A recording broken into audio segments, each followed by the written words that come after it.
नमस्कार, खबर उत्तर प्रदेश में आपका स्वागत है। मैं हूं आपके साथ मनोज मानस। खबरों का रुख करें उससे पहले देख लेते हैं इस वक्त की सुर्खियां। योगी कैबिनेट में 32 अहम प्रस्तावों पर लगी मुहर। प्रदेश में सस्ती होगी 5G सेवा। दूसरे जिलों में गाड़ी की फिटनेस कराने का प्रस्ताव पास। ज्ञानवापी मसले पर मायावती की पहली प्रतिक्रिया। सीएम योगी और स्वामी के बयान को बताया सोची समझी साजिश। लिखा कोर्ट के फैसले का इंतजार करें। मिशन 2024 को रफ्तार देने में जुटी सपा नेताओं संग अखिलेश ने बैठक कर दिए निर्देश। बीजेपी के एजेंडे से रहें सतर्क, संभल कर दें प्रतिक्रिया। बॉलीवुड में सचिन की हीरोइन बनेंगी सीमा हैदर। प्रोड्यूसर ने दिया फिल्म में काम करने का ऑफर। उत्तर प्रदेश नवनिर्माण सेना के अध्यक्ष अमित जानी का ऑफर। आगरा में किसान संगठन का धरना। मुआवजे और 7 सूत्रीय मांगों को लेकर शुरू किया धरना प्रदर्शन। Yamuna expressway Khandauli toll plaza किया जाम। कानपुर में छेड़खानी से परेशान युवती ने फांसी लगाकर दी जान। सोहेदे ने छेड़खानी के विरोध पर युवती को दी थी जान की धमकी। समुदाय विशेष के युवक पर गंभीर आरोप। आप देख रहे हैं के न्यूज, खबरों का सारथी। और अब खबरें विस्तार से। खबर लखनऊ से आ रही है। डॉक्टर दीपा त्यागी को मिली है बड़ी जिम्मेदारी। आपको बता दें, डॉक्टर दीपा त्यागी बनी है चिकित्सा एवं स्वास्थ्य महानिदेशक यूपी सरकार। महानिदेशक प्रशिक्षण के पद पर अभी तक कार्यरत थी। महानिदेशक प्रशिक्षण के पद पर अब तक कार्यरत थी दीपा त्यागी। तो एक महत्वपूर्ण जिम्मेदारी मिली है। डॉक्टर ब्रजेश राठौर को महानिदेशक प्रशिक्षण बनाया गया है। तो लखनऊ से इस वक्त की अहम खबर। डॉक्टर दीपा त्यागी को मिली है बड़ी जिम्मेदारी। डॉक्टर दीपा त्यागी बनी है चिकित्सा एवं स्वास्थ्य महानिदेशक यूपी। तो इस वक्त की अहम खबर लखनऊ से आपको दिखा रहे हैं। महानिदेशक प्रशिक्षण के पद पर अब तक कार्यरत थी दीपा त्यागी। इसके अलावा डॉक्टर ब्रजेश राठौर को महानिदेशक प्रशिक्षण बनाया गया है। तो लखनऊ से इस वक्त की अहम खबर। डॉक्टर दीपा त्यागी को मिली है बड़ी और अहम जिम्मेदारी। डॉक्टर दीपा त्यागी बनी है चिकित्सा एवं स्वास्थ्य महानिदेशक यूपी। तो महानिदेशक प्रशिक्षण के पद पर अब तक कार्यरत थी दीपा त्यागी। इसके अलावा डॉक्टर ब्रजेश राठौर को महानिदेशक प्रशिक्षण बनाया गया है। तो डॉक्टर दीपा त्यागी को बड़ी जिम्मेदारी मिली है। डॉक्टर दीपा त्यागी बनी है चिकित्सा एवं स्वास्थ्य महानिदेशक यूपी। इससे पहले महानिदेशक प्रशिक्षण के पद पर कार्यरत थी दीपा त्यागी और इसी पद पर डॉक्टर ब्रजेश राठौर को महानिदेशक प्रशिक्षण बनाया गया है, जो पूर्व में दीपा त्यागी संभाल रही थी।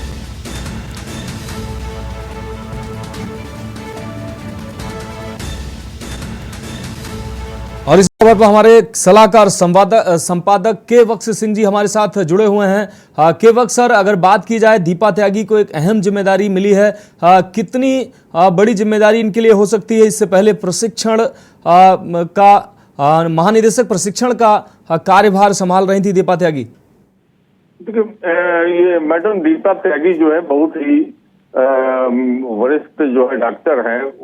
ये स्वास्थ्य विभाग की अभी तक प्रशिक्षण का कार्य देख रही थी और कई वर्षों से इसी पद पे तैनात थी। इनकी वरिष्ठता को देखते हुए इनको सरकार ने जो है डायरेक्टर चिकित्सा और स्वास्थ्य विभाग की सेवाओं की जिम्मेदारी दी है और बहुत ही कुशल और मध्यभाषी महिला है।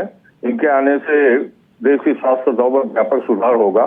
इनके स्थान पे जहाँ पे त्यागी थी डॉक्टर राठौर को गया है और ये बहुत महत्वपूर्ण पद है। और इस पद पर पहले भी एक महिला अधिकारी रही और विवादों के घेरे में आ गई थी कुछ दिन से, उनको तुझा नहीं था।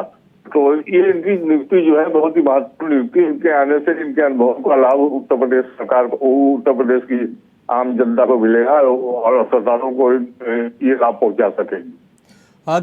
केवक सर, अगर बात की जाए इससे पहले भी प्रशिक्षण जैसे अहम पद को ये संभाल रही थी, अब ब्रजेश राठौर जी को ये पद मिला है प्रशिक्षण का, उनके लिए कितना महत्वपूर्ण ये पद हो सकता है? कितनी महत्वपूर्ण जिम्मेदारी है ये? नहीं, चिकित्सा विभाग में स्वास्थ्य सेवाओं कैसे बेहतर बनाया जाए। पद भी बहुत महत्वपूर्ण है, इसी पद को महत्वपूर्ण देखते हुए इनको ये जिम्मेदारी सौंपी कई वर्ष से दे रही थी। अब डॉक्टर राठौर को वहां भेजा गया है। तो बहुत ये इनको हमने पहले बताया बहुत अनुभवी है और इनके अनुभव का स्वास्थ्य सेवाओं पर काफी असर पड़ेगा। के वक्त सर, इस अहम जानकारी के लिए आपका बहुत शुक्रिया। तो आपको बता दें, 2 अहम पदों पर ये नियुक्तियां हुई हैं। डॉक्टर दीपा त्यागी बनी हैं चिकित्सा महानिदेशक। तो महानिदेशक प्रशिक्षण के पद पर इससे पहले कार्यरत थी। अगर ब्रजेश राठौर की बात करें तो महानिदेशक प्रशिक्षण बनाया गया इनको। डॉक्टर दीपा त्यागी को बड़ी और अहम जिम्मेदारी मिली है।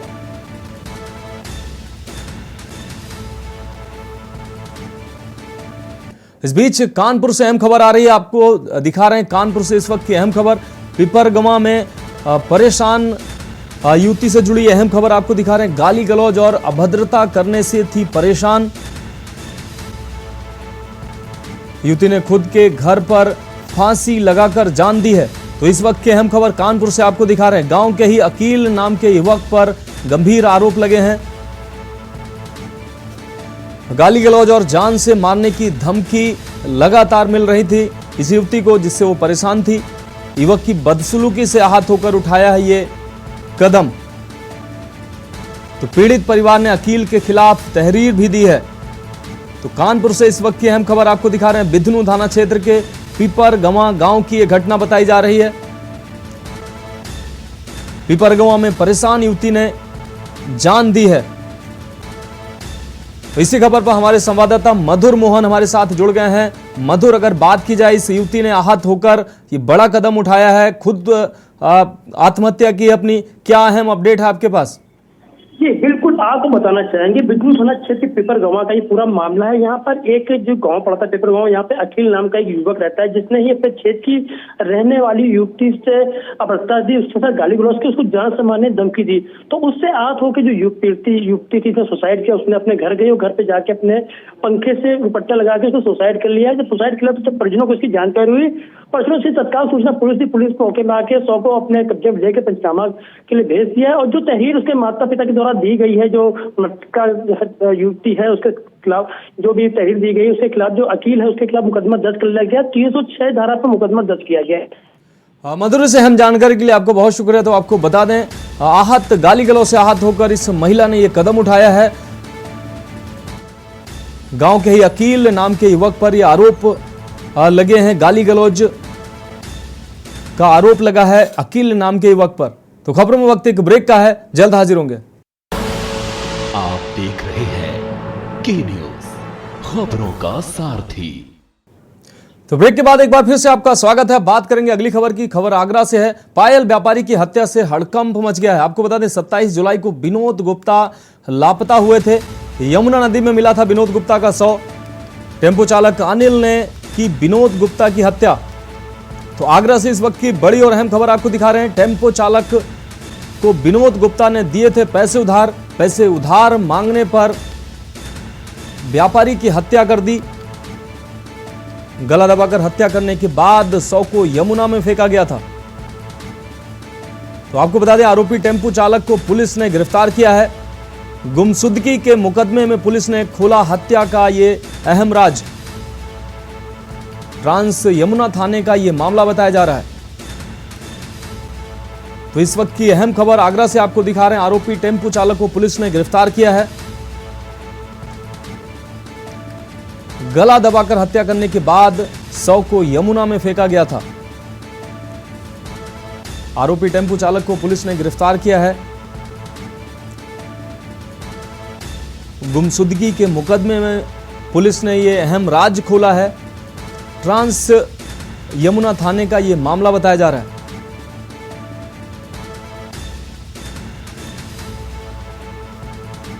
हमारे संवाददाता अजेंद्र चौहान आगरा से इसी खबर पर हमारे साथ जुड़ गए हैं। जी अजेंद्र, अगर बात की जाए इस खबर की, तो पायल व्यापारी की हत्या का राज का पर्दाफाश किया है पुलिस ने। क्या अहम अपडेट है आपके पास? देखिए, 27 जुलाई को जो पायल व्यापारी हैं विनोद गुप्ता, ये लापता हुए थे। इनके परिवार थाना ट्रांस यमुना में गुमशुदगी दर्ज कराई। गुमशुदगी जो है दर्ज हुई, उसके बाद पुलिस इन तलाश में थी। लेकिन आज दोपहर के समय यहाँ पर थाना एतमादपुर इलाके के यमुना किनारे ये सब मिला और सब मिलने के बाद इसकी पहचान की गई। तो जो पायल कारोबारी विनोद है, मृतक जो विनोद है, उसके परिवार के लोगों से शिनाख्त कराई गई। तो उन्होंने शिनाख्त विनोद जो गुप्ता के रूप में की गई और साफ तौर से उन्होंने एक ऑटो चालक जो कि विनोद गुप्ता का जो दोस्त था ऑटो चालक, उसके ऊपर आरोप लगाया। पुलिस ने किया तो खुलासा तो डीसीपी नगर आगरा जो है सूरज राय, उनकी प्रेस वार्ता में बताया गया कि जो ये आरोपी है वो जो ऑटो चालक अनिल है, इसने अपने दोस्तों के साथ 3 दोस्तों के साथ मिलकर हत्या की। पहले गला दबाया, उसके बाद गला दबाकर मार दिया गया और उसके बाद उनको यमुना में फेंक दिया गया। कुल मिलाकर 3 आरोपियों की गिरफ्तारी हो चुकी है। एक संदीप नाम का आरोपी फरार है। फिलहाल इस हत्या के बाद हड़कंप जरूर मचा हुआ है, क्योंकि जिस तरह से व्यापारी ने अपने उधार पैसे मांगने उसके लिए जानलेवा साबित हुए, क्योंकि जो टेम्पो चालक अनिल है, ये विनोद गुप्ता जो व्यापारी है मृतक, उसका ये मित्र था। इसने अपने उसकी जरूरत में उसको उधार पैसे दिए थे। लगातार विनोद द्वारा उससे पैसे वापस मांगने की मांग की जा रही थी। उसी बात से क्षुब्ध होकर उसने इस घटना को अंजाम दिया। जी अजेंद्र, इस अहम जानकारी के लिए आपका बहुत शुक्रिया। तो आपको बता दें, इस घटना का पुलिस ने खुलासा किया। 3 आरोपियों को पुलिस ने गिरफ्तार किया। हमारे संवाददाता अजेंद्र चौहान ने ज्यादा जानकारी हमारे दर्शकों तक पहुंचाई। 3 आरोपियों को इसमें गिरफ्तार किया पुलिस ने और इस अहम हत्याकांड का पुलिस ने खुलासा किया है। तो खबरों में वक्त एक और ब्रेक का है, जल्द हाजिर होंगे। आप देख रहे हैं के न्यूज, खबरों का सारथी। तो ब्रेक के बाद उत्तर प्रदेश की खबरों में एक बार फिर से आपका स्वागत है। बात करेंगे अगली खबर की। अगली खबर लखीमपुर खीरी से है। आपको बता दें, कब्रगाह से निकाला गया है मृतका का शव। डीएम के आदेश पर शव का दोबारा पोस्टमार्टम होगा।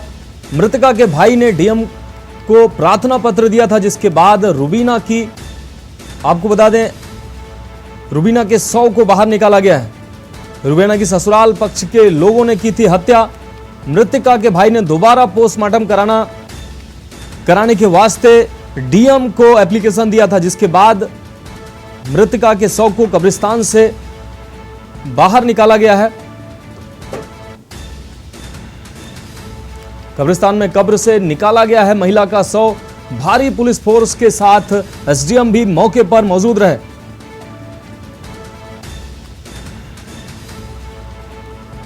तो लखीमपुर खीरी से अहम खबर, कब्रगाह से निकाला गया है मृतका का शव।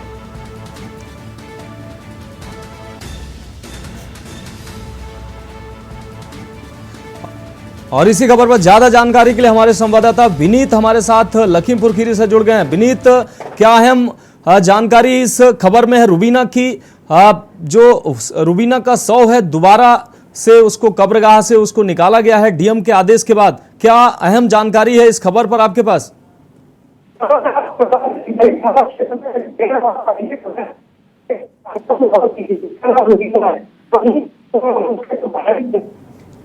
डीएम को लिखित प्रार्थना पत्र दिया था और दोबारा शव का पोस्टमार्टम कराने की मांग की थी। वहीं आज जो है निगाहन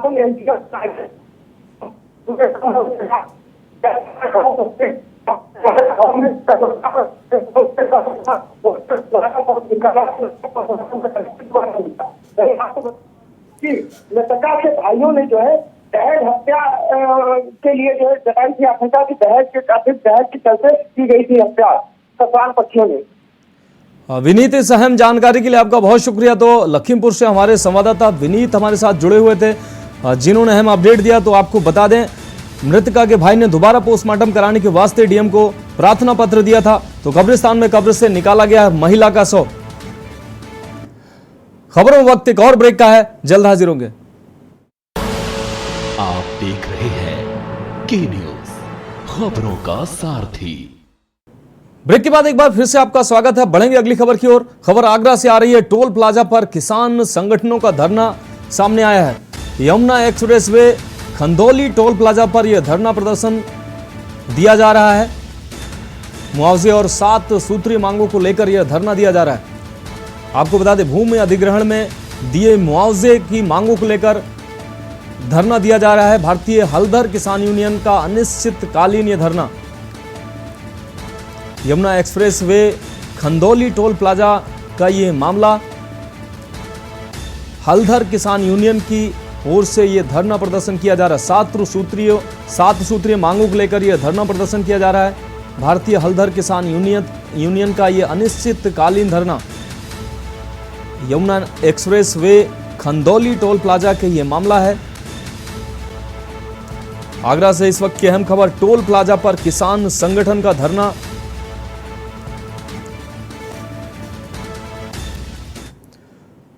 अगली खबर कन्नौज से है। पूर्व एसपी कुंवर अनुपम सिंह के खिलाफ ज्ञापन दिया गया है। भाजयुमो जिलाध्यक्ष ने सीएम को भेजा है ज्ञापन। आपको बता दें, एसपी पर भ्रष्टाचार कर धन अर्जित करने का आरोप लगाया गया है।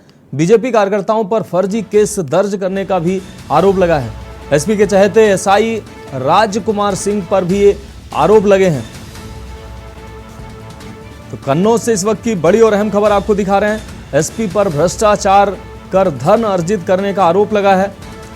भाजयुमो कार्यकर्ताओं ने आरोप लगाया है। बीजेपी कार्यकर्ताओं पर फर्जी केस दर्ज करने का आरोप है। एसपी के चहेते एसआई राजकुमार सिंह पर भी आरोप है। एसपी की संपत्ति की जांच कर कार्रवाई की मांग की गई है। तो भाजयुमो कार्यकर्ताओं की तरफ से मुख्यमंत्री से ये ज्ञापन भेजकर ये मांग की गई है। नमस्कार आप लोगों को। ज्ञापन हम लोगों पे जिस तरीके से भारतीय जनता पार्टी युवा मोर्चा के पदाधिकारियों कार्यकर्ताओं को पूर्व पुलिस अधीक्षक आदरणीय कुंवर अनुपम सिंह के द्वारा मुकदमे जो दर्ज किए गए थे, उसी को लेकर आदरणीय जिलाधिकारी को ज्ञापन दिया है कि हम लोगों की मुकदमे के विषय में जाँच कराई जाए। उस पर हम लोग अगर गलत हैं तो हमारे ऊपर कार्रवाई की जाए, बाकी अगर गलत हम लोग नहीं हैं तो जाँच होने पर। कौन कौन सी मांग रखी गई हैं? मांगे यही तो हैं कि जिस तरह से कुंवर अनुपम सिंह के पुलिस अधीक्षक के रहने पर उनके पुलिस अधिकारियों ने अपने पद का दुरुपयोग करते हुए हमारे भारतीय जनता पार्टी के कार्यकर्ताओं को प्रताड़ित किया, उनको डराया, धमकाया, मारा, पीटा और कई घटनाओं में हम लोगों को उन्होंने नामजद में चिन्हित किया। अब बात अगली खबर की। अम्बेडकर नगर से अगली खबर, 2 गुटों में जमकर मारपीट हुई है। आपको बता दें, विश्व प्रसिद्ध दरगाह किछोछा में 2 गुटों में मारपीट हुई है। मखदूम अशरफ सिमनानी के आस्थाने पर यह मारपीट की घटना हुई है। चढ़ावे के पैसों को लेकर बताई जा रही है मारपीट की घटना। मारपीट का वीडियो सीसीटीवी में कैद हुआ है। आपको बता दें, दोनों गुटों के कई लोगों को पुलिस ने इस दौरान गिरफ्तार किया है। खादिम और मुजाबिर गुट में यह मारपीट हुई है। मारपीट का वीडियो भी सीसीटीवी फुटेज भी मौजूद है। बसखारी थाना क्षेत्र के दरगाह किछोछा का यह मामला है। तो तस्वीरें साफ तौर से आप देख पा रहे हैं, 2 गुटों के बीच में ये मारपीट का मामला सामने आया है। चढ़ावे के पैसे को लेकर यह मारपीट की घटना सामने आई है।